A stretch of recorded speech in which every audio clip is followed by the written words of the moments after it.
Ukuvuga amashuri uko muyabona, urabona nk'ubu n'ubwatsi bazanye begeranije, nibyo bisakazo, murabona intebe, murabona irindi shuri aho ritangurira naho rigera, kandi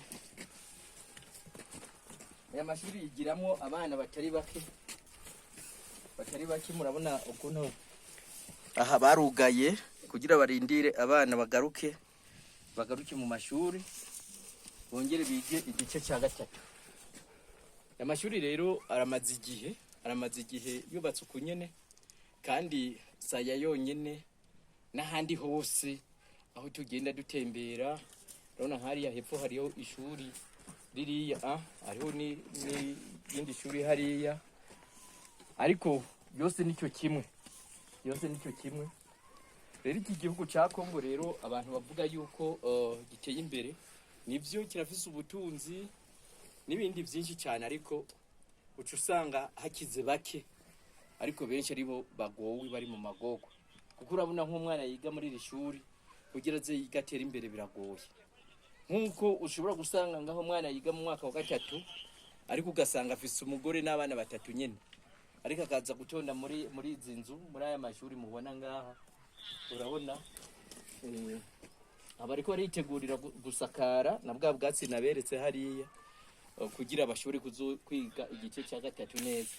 Ariko kandi ibi ntibibatera isoni, yaba diregiteri yaba mwarimu bavyakira uko nyene. Urumva rero iterambere riracagoranye muri iki gihugu. Urabona ukuntu ringana,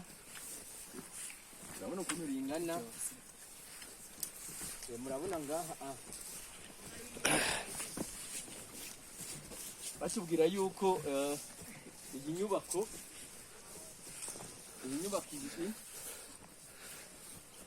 mubona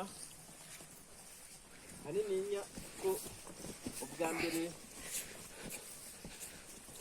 ubwa mbere yarigizwe n'ibiro bya directeur, nyuma baza kuyihinduramo ishuri. Yari intuze n'ibiro bya directeur na salle de prof hajya, nyuma baza kuyihinduramo ishuri.